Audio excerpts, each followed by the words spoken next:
I stumbled upon this quartz outcropping a few years ago while gathering firewood near my home. You know, quartz can be a pretty good indicator that you're in gold country.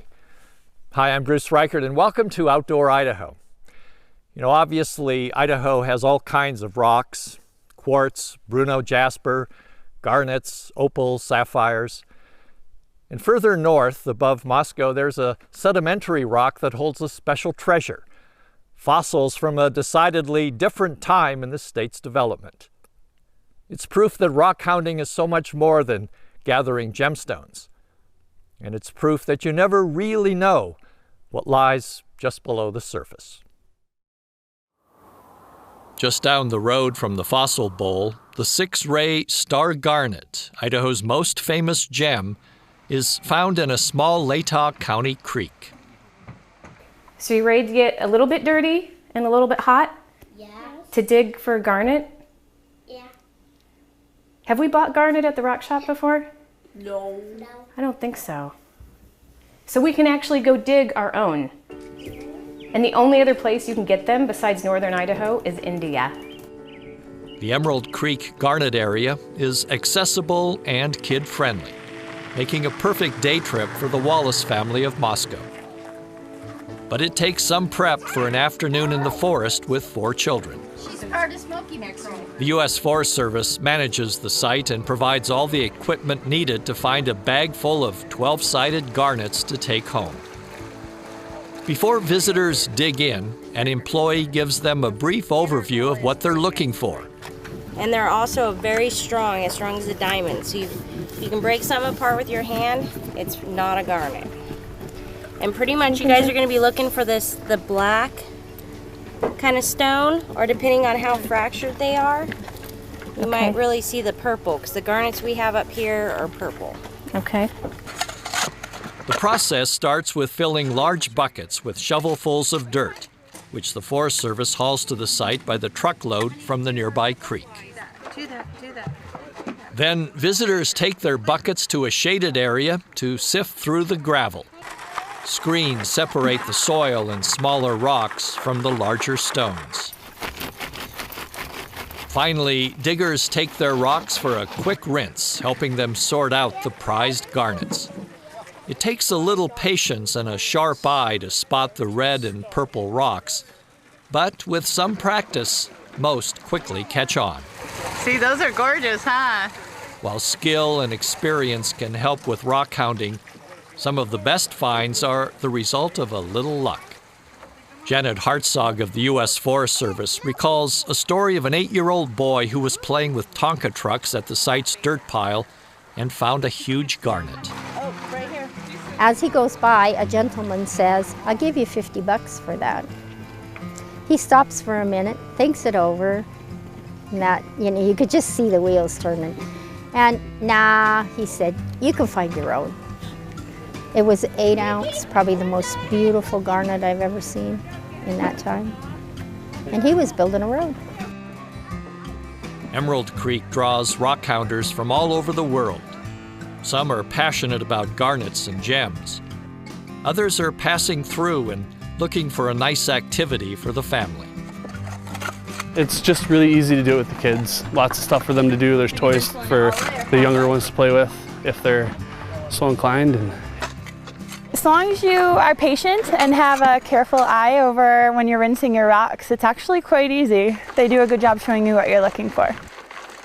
I didn't think we'd find this many, and I was surprised that they let us go more than once. I thought we were going to get 1 scoop of dirt and then be told it's time to go. It's an opportunity for kids who live in urban areas to experience the outdoors. And it's an adventure because you're searching for a treasure or a dirty old rock, depends on how you look at it.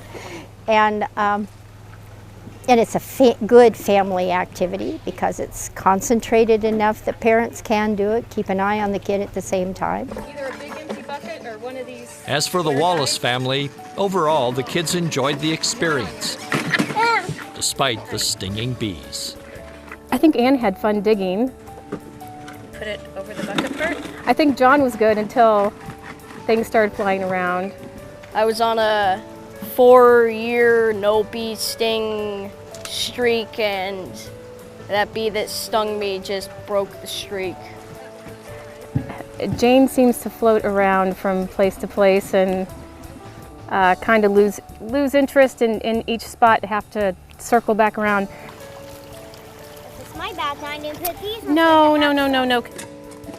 Max is really into it. Max is the rock kid and the scavenger, and he really likes it. He's still going, the rest of us are done. It was neat to come check it out and see what it was all about, and maybe we could try that in some different areas for some different rocks. But I'm glad we came. I'm glad we checked it out, especially since it's such a rare thing and only in Idaho. It would be awful to live here and never try something like that.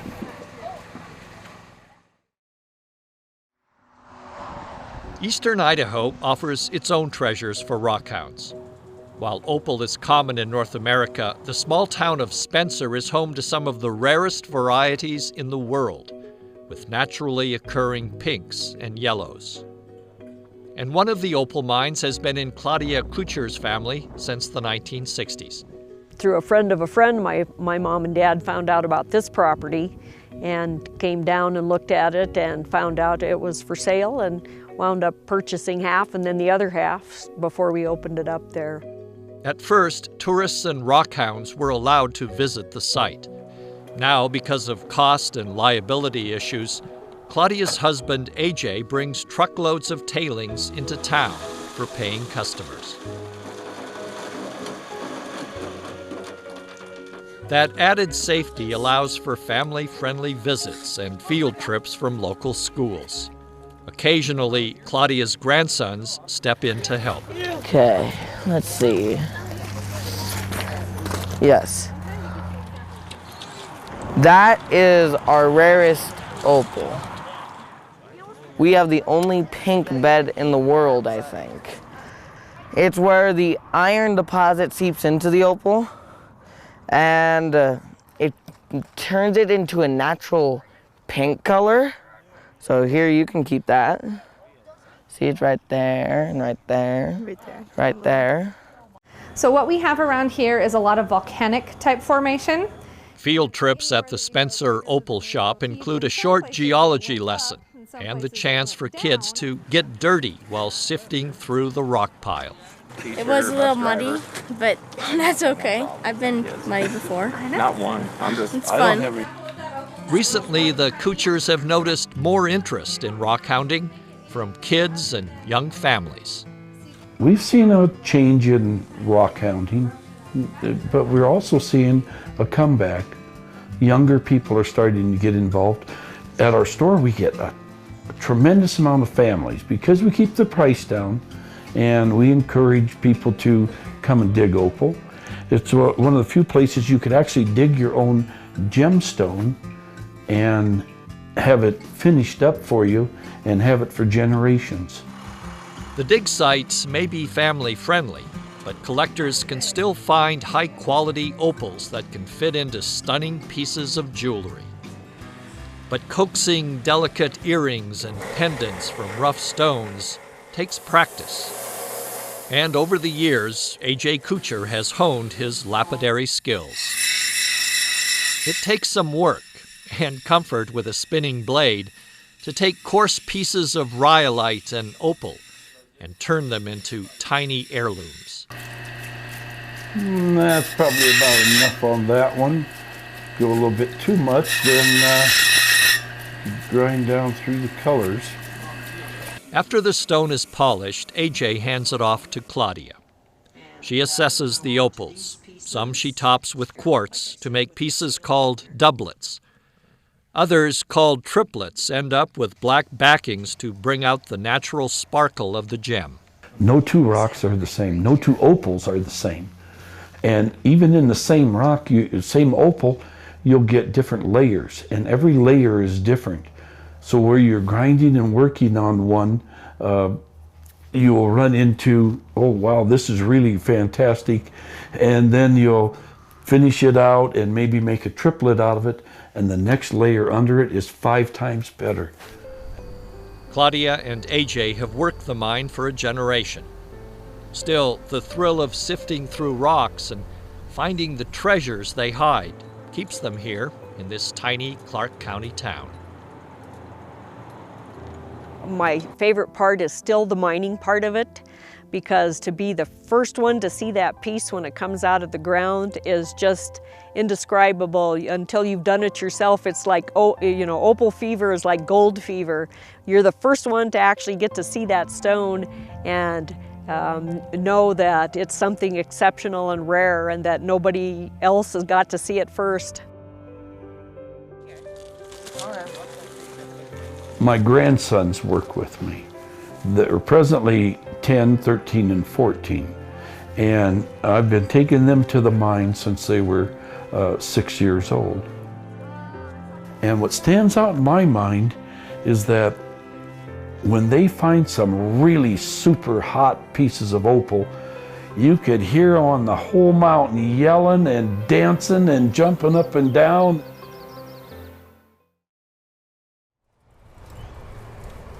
Like the Kuchers, the Stewart family of Boise has a rock hounding legacy, thanks to patriarch Dudley Stewart.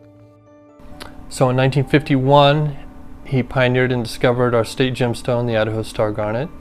And it was in the late 60s that he had it lobbied through legislation to become our state stone. He discovered the Graveyard Point plume agate and named it. He also named the original Owyhee pitcher jasper. And then he also named Morsonite jasper. Today, Dudley's grandson, Brent, carries on that tradition at Stewart's Gem Shop, cutting and polishing rocks for customers.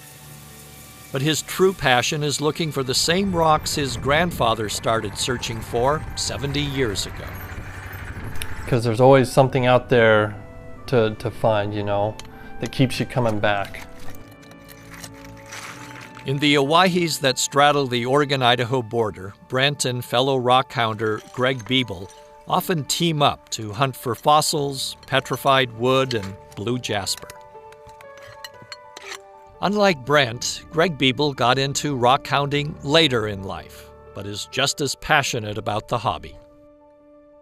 Well, I think the draw to rock hounding is twofold. It's anticipation. You never know what you're going to find out there. There's always something to find. But the beauty too, that the animals, the wildlife, the serenity out here. There's nobody out here.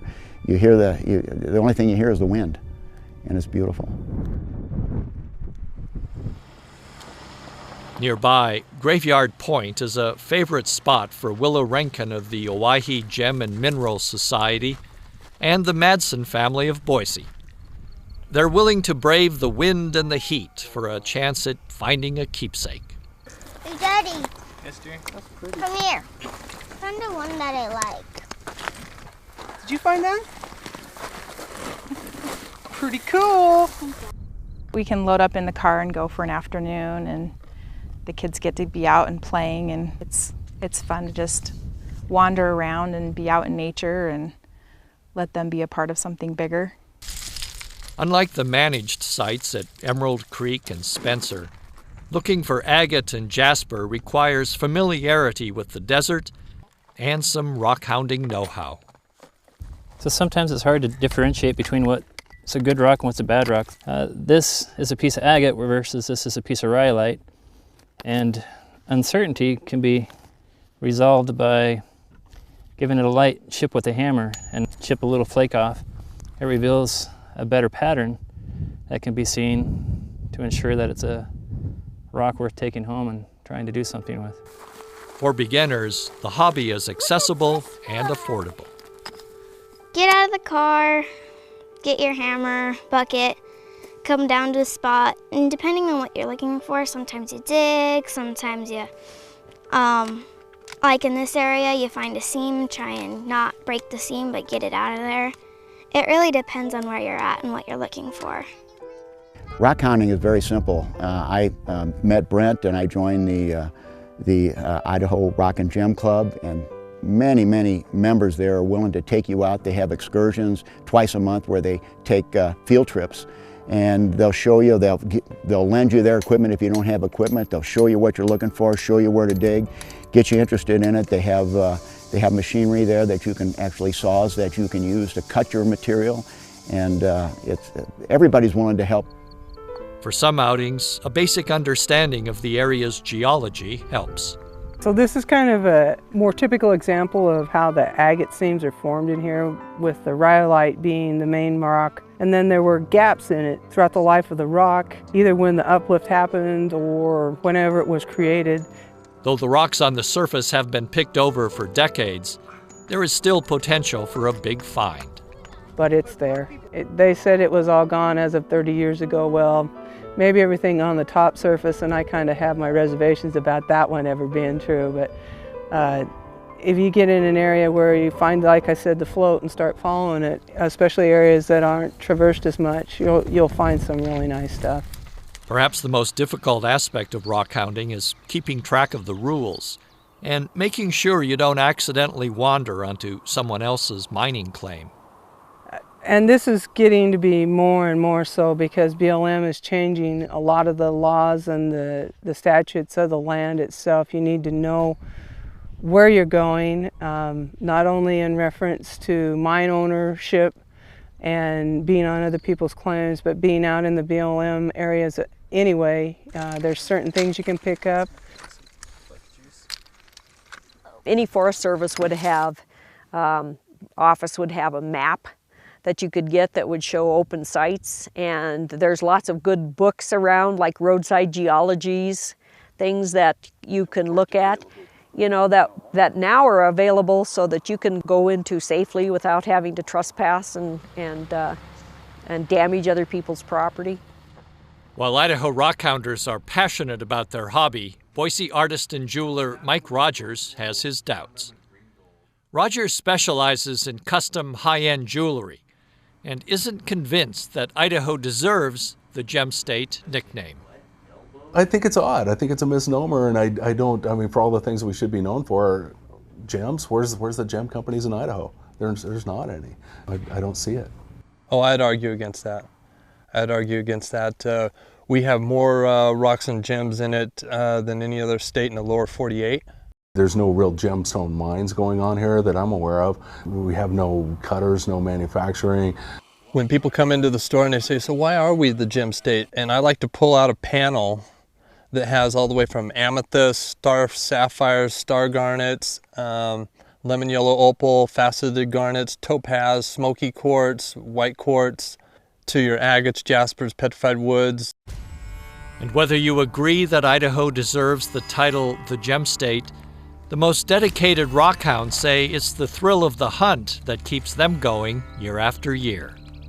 It's just so beautiful, you don't have to find anything. Just look around you and the beauty out here. God's created an awful lot of really cool stuff out in a dingy little place like the desert. And if you can find beauty in the desert, you can find beauty anywhere. And there's a lot of beautiful things in the desert, especially in the springtime and the fall. It's a lot of gratification to find something, take it out of the earth, take it home, cut it, polish it, and make it into something or into a piece of jewelry that you could wear and actually know that you created the whole thing. Oh, look at all of those in there. It is a hobby that everyone can do, right from kids that are old enough to go out and collect a rock. There's no secrets. People are willing to help. Rocks are everywhere, you just have to find them.